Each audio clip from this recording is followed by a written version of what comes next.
এখানে সাবু নিয়ে নিয়েছে মা ফার্স্টে। সাবুটা ভেজানো সাবু। এবার নেব দই। এটা আমাদের এখানকার লাল দই।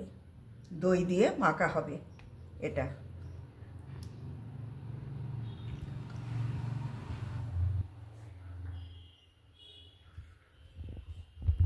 দেব কলা, দই, কলা।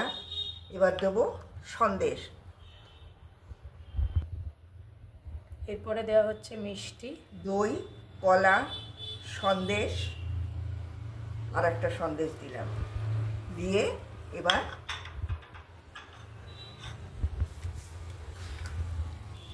দুরকমভাবে মা মাখবে। এটা দই দিয়ে মাখছে।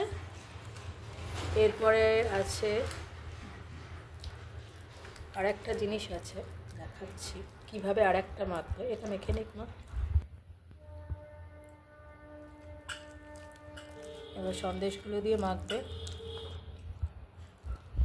আচ্ছা, আমার মানে এখানে দই দিয়ে সাবু মাখাটা হয়ে গেছে। শুধু এটা সিম্পল কলা, সন্দেশ আর দই দিয়ে আর সাবু দিয়ে মাখা। যেহেতু আমি চিনি খাই না, তো এখানে চিনিটা মা দেয়নি।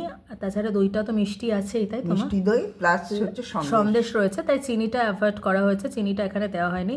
এটা দই দিয়ে মাখা হয়েছে। এরপরে মা আর এক রকমভাবে মাখবে।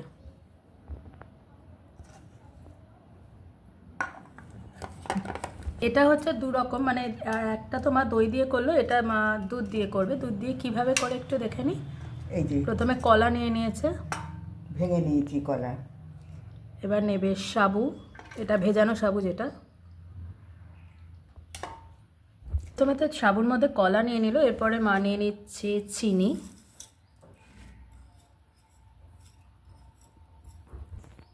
এবার এটাকে হাত দিয়ে আগে মেখে নেবে।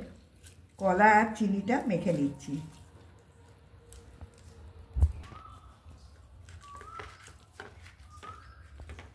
মা দিয়ে দিচ্ছে দুধ। দুধ।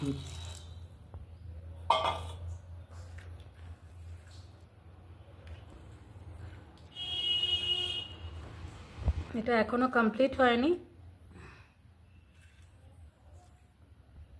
এরপরে মায়ের মধ্যে অ্যাড করবে ড্রাই ফ্রুটস। তার মধ্যে রয়েছে কাজু আর রয়েছে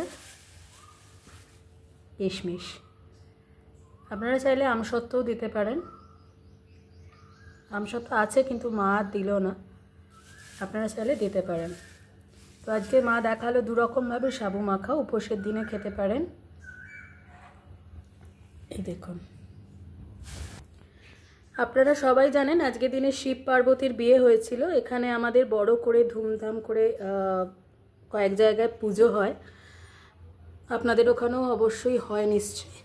তো আজকের সাবু মাখা উপোসের দিনে খাওয়ার জন্য এই অবধি। অন্যদিন অন্য কোনো রেসিপি নিয়ে আবার ফিরে আসবো। ভালো থাকবেন, দেখতে থাকুন মায়ের রন্ধনশালা। টাটা।